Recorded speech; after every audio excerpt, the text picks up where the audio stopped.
লালমনিরহাটের হাতীবান্ধা উপজেলার ভেলাগুড়ি ইউনিয়নের উত্তর জারণী এলাকায় 1976 সালে একটি মাদ্রাসা স্থাপিত হয়েছিল। সেই মাদ্রাসার নাম ছিল উত্তর জারণী স্বতন্ত্র ইবতেদায়ী মাদ্রাসা। তবে সেই মাদ্রাসা দান করেছিল এই এলাকার এক ধনাঢ্য ব্যক্তি হাসেন আলী সরকার। তিনি তার স্ত্রী হামিদা বেগমের নামে এই ইবতেদায়ী মাদ্রাসাটি প্রতিষ্ঠা করেছিলেন, কিন্তু পরবর্তীতে সেই মাদ্রাসায় দাখিল মাদ্রাসা সহ অ্যাটাচড হওয়ার কারণেই এই হামিদিয়া মাদ্রাসাটি অন্য জায়গায় চলে যায়। কিন্তু 2020 সালের পর থেকে এই মাদ্রাসাগুলো চলমান হলে 2025 সালে নতুন সরকার এসে এই মাদ্রাসার সরকারিকরণের ঘোষণা দিলেই শুরু হয়ে যায় দ্বন্দ্ব। একই মাদ্রাসার দাবিদার বের হয় প্রায় 4 জন। এই মাদ্রাসার আসলে প্রকৃত মালিককে? আমরা এসেছি সেই উত্তর জারণী এলাকায়, আমরা কথা বলেছি মাদ্রাসা কর্তৃপক্ষের সঙ্গে। তবে এই মাদ্রাসার দ্বন্দ্ব নিরসনের জন্য কয়েকটি আবেদন পড়েছে হাতীবান্ধা উপজেলার নির্বাহী অফিসারের কার্যালয়ে। চলুন শুনে আসি সেই এলাকাবাসীর কাছে। উত্তর জারণী স্বতন্ত্র হামিদিয়া মাদ্রাসা এটা স্থাপিত 1975 সাল। মাদ্রাসাটা ফাইনালি স্থাপিত হয় উত্তর জারণী হাসিনিয়া দাখিল মাদ্রাসা, বর্তমান যেটা আছে দাখিল আলিম মাদ্রাসা যেটা আছে ওইখানেই।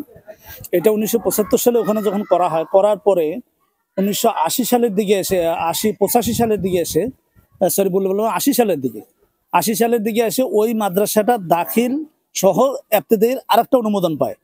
যখন দাখিল মাদ্রাসা করার জন্য সরকার থেকে অনুমোদন তারা পেয়ে যায়, তখন স্বতন্ত্র হামিদিয়া মাদ্রাসা তাদের কাছে কোনো প্রয়োজনীয়তা আর থাকে না। তখন না থাকার কারণে উনি মরহুম হাসানের সঙ্গে চিন্তা করলেন, যেহেতু একই জায়গায় দুইটা ইবতেদায়ী মাদ্রাসা চলবে না, সেহেতু তখন উনি কি করলেন, আমাদের এই গ্রামের গণ্যমান্য ব্যক্তিবর্গ যারা ছিলেন তাদেরকে ডেকে বলছেন যে এই মাদ্রাসা দুইটা মাদ্রাসা একসাথে চালানো সম্ভব না, সেহেতু আপনারা চাইলে এই মাদ্রাসাটা অন্য কোথাও স্থানান্তর করতে পারেন, আমি এটা আপনাদেরকে দিয়ে দিই, আপনারা ওখানে এটা চালান। সেই সূত্র ধরে আমার দাদা মরহুম তজিমউদ্দিন তখন রাজি হয়ে বললেন যে ঠিক আছে, মাদ্রাসা তাহলে আমাকে দেন, আর মাদ্রাসার জমি কতটুকু লাগবে না লাগবে, যা লাগবে আমি দেবো। এই ঘরটাই 1980 সালে স্থাপিত হয়। স্থাপিত হওয়ার পর মাদ্রাসার কার্যক্রম শুরু হয়, চালু হয়, মাদ্রাসা চলতে থাকে। কিন্তু হাসান সরকার স্বেচ্ছায়, সজ্ঞানে, স্বইচ্ছায় গ্রামের মুরব্বীদেরকে নিয়ে বসে আলোচনা করে এই মাদ্রাসা এখানে স্থানান্তর করে। পরবর্তীতে এই মাদ্রাসা যখন সরকার কর্তৃক জমি চাওয়া হয়, তখন 1993 সালে মাদ্রাসার নামে 40 শতাংশ জমি মরহুম তজিমউদ্দিনের সন্তানদ্বয় 3 জন, আতাবউদ্দিন, জামালউদ্দিন এবং শামসুদ্দিন, এই 3 জনে এই জমি 40 শতক মাদ্রাসার নামে দিয়ে দেয়। দিয়ে দেওয়ার পর মাদ্রাসার কার্যক্রম চলে। কিছুদিন চলার পরে 95-96 সালে এদিক বা 97 সালে এদিক মাদ্রাসাটা আবার কি হয়, টোটালি বন্ধ হয়ে যায়। পরবর্তীতে আমরা 2009 সালে এসে এখানে একটা প্রাইমারি স্কুল স্থাপন করি। অন্য ওই জায়গারই বাকি যে 33 শতাংশ জমি আছে ওই জমির উপর একটা প্রাইমারি স্কুল স্থাপন করি, এবং স্কুল 2 বছরের মধ্যে গভর্নমেন্ট হয়ে যায় এবং স্কুল চলমান। আমি জানি যে হামেদা ইবতেদায়ী, এটা হামেদা ইবতেদায়ী। হামেদা যখন হাসিন সরকারকে আমরা ধরলাম, তখন করে মাদ্রাসা অবৃত্তি বসিয়েছে জালানি বাজারে, কোনো কাজ হইতেছে না, আপনার এলাকায় কাজ নিয়ে করেন। তাহলে আমার বাবা কিন্তু ওই হাসানের সরকার কাছ থেকে নিয়ে আসছে, জমি রেজিস্ট্রি দিছি, দিয়ে নিয়ে আসি এখানে ঘর করছি, এখানে মাছা চলছে কিছুদিন। একই জমিতে একই মাঠে 2 প্রতিষ্ঠান, তাও আবার একই লেভেলের। উত্তর জারণী সরকারি প্রাথমিক বিদ্যালয় এবং একই এলাকার একই মাঠে উত্তর জারণী হামিদিয়া স্বতন্ত্র ইবতেদায়ী মাদ্রাসা। এই উত্তর জারণী পূর্বপাড়া সরকারি প্রাথমিক বিদ্যালয় এবং উত্তর জারণী হামিদিয়া স্বতন্ত্র ইবতেদায়ী মাদ্রাসা একই মাঠে হওয়ায় এলাকায় চাঞ্চল্য সৃষ্টি হয়েছে। এমনিতেই সরকারি প্রাথমিক বিদ্যালয়ে শিক্ষার্থীর অভাব, কিন্তু পাশাপাশি 2 প্রতিষ্ঠান হওয়ায় 2 প্রতিষ্ঠানেই শিক্ষার্থীর অভাবে রয়েছেন।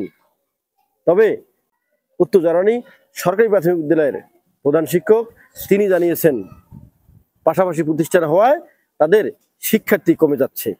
আমি স্কুলেরটা জানি, স্কুলের যে দাগে জমি দিচ্ছে 5573, এটা দাগ বর্তমান দাগ।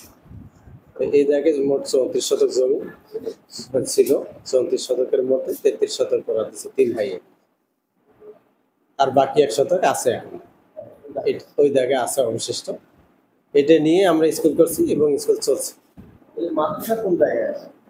এখন মাদ্রাসা ওইটা বড় একটা দাগ ছিল, এখন কোন দাগের জমি দিল এটা আমি দলি দেখিনি।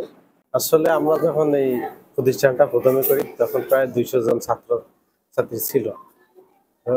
পাশাপাশি আরো 2টা প্রতিষ্ঠান আছে, প্রাইমারি স্কুল এবং পাশে আর একটা কওমি মাদ্রাসা আছে। কওমি মাদ্রাসাটা হওয়ার পরে আমাদের বেশ কিছু ছাত্রছাত্রী কমছে, বাচ্চা তো আর বাড়তেছে না। এলাকাটা একটু ছোট, ক্যাচম্যান এলাকাটা। উত্তর জারণী এলাকার এই হামিদিয়া স্বতন্ত্র ইবতেদায়ী মাদ্রাসাটি ইতিমধ্যেই 3 থেকে 4 জন দাবিদার হয়েছেন। তবে মূল দাবিদার সেই প্রতিষ্ঠাতা জমিদাতা মরহুম হাসান আলী সরকারের নাতিরা। তাদের একটাই দাবি, 1976 সালে এই মাদ্রাসাটি তার দাদা মরহুম হাসান আলী সরকার প্রতিষ্ঠিত করে। সেই জমিতে যে মাদ্রাসাটি হয়, সেই মাদ্রাসাটি এখন অন্যরা, বিশেষ করে অভিযোগ উঠেছে এই এলাকার আওয়ামী লীগের কিছু দোসর সেই হামিদিয়া নাম ব্যবহার করে সেই মাদ্রাসাটি পরিচালনা করছেন। আমরা কথা বলেছি সেই হাসান আলী সরকারের উত্তরসূরি তার নাতি কসিমউদ্দিনের সঙ্গে।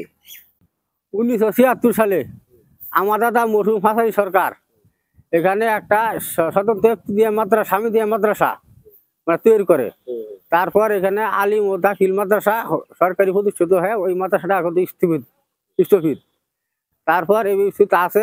এখন দেখি অনেক জায়গায় দেখি মানে আমার দাদার মানে নামের উপর, দাদির নামের উপর অনেক মানে আওয়ামী লীগের দূষররা মানে সাইনবোর্ড লটকায়া মানে আমার দাদির নাম ব্যবহার আওয়ামী লীগের দূষররা করতেছে। হ্যাঁ, কোরিয়া মাদ্রাসা ওরা নিতে চাচ্ছে। এখন আমার দাবি যাতে আমার বাপ দাদার সম্পদ, দাদার নাতি হিসাবে আমি দাবিদার, এই মাদ্রাসা মানে এই মানে তদন্ত করে মানে আমাকে আমাদের মাদ্রাসাতে আমাদের দেওয়ার জন্য অনুরোধ করলাম। এই আওয়ামী লীগের দূষররা যখন দেখলাম ওই আমার দাদার মরহুম হাসান আলী সরকারের নাম দিয়া, আমার দাদির নাম দিয়া ওই সাইনবোর্ড টঙ্কা ইয়াস করতেছে, তখন আমি এই মুহূর্তে মানে তখন শোনার পরে আমি নিজেও আমার দাবিদার হিসাবে আমি একটা আবেদনপত্র ইউনো সাহেবের কাছে দাখিল করে আসলাম। তবে প্রতিষ্ঠাতা এবং জমিদাতা হাসান আলী সরকারের নাতিদের দাবি একটাই, তাদের প্রতিষ্ঠিত এবং তাদের বাপদাদার জমির উপর যে মাদ্রাসাটি, সেই মাদ্রাসাটি তদন্ত করে উপজেলা নির্বাহী অফিসারের মাধ্যমে সেই প্রতিষ্ঠাতা পরিবারের মাঝে মাদ্রাসাটি ফিরিয়ে দেওয়া হোক।